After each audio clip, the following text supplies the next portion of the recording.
Ce sont donc plus de 9 millions de Tunisiens qui sont appelés aux urnes aujourd'hui pour un référendum sur la Constitution. Ils doivent se prononcer sur le nouveau texte proposé par le président Kais Saïed, une version controversée qui renforce les pouvoirs du président selon certains experts.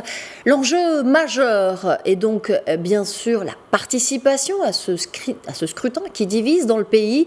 Plus de 11 000 bureaux de vote ont ouvert leurs portes selon l'ISI. Il s'agit de l'autorité électorale organisatrice de ce scrutin, censé, selon le président, donc mettre fin à la crise politique provoquée par son coup de force il y a exactement un an.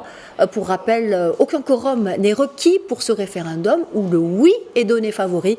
L'opposition a pour sa part, pour l'essentiel, appelé à ne pas se rendre aux urnes.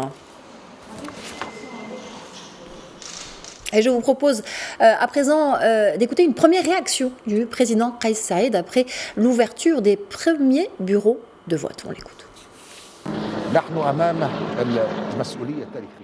Nous faisons face à une responsabilité historique et nous ne laisserons pas la Tunisie entre les mains de ceux qui lui veulent du mal.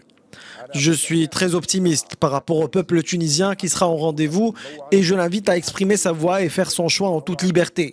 Cela dit, ce qui se passe depuis quelques jours est malheureux. Les autorités ont arrêté 2 personnes et hier soir, ils en ont arrêté une autre qui soudoyait les gens afin qu'ils boycottent le référendum. Pourquoi ? Eh bien, tout simplement parce que certains ont peur de la volonté du peuple.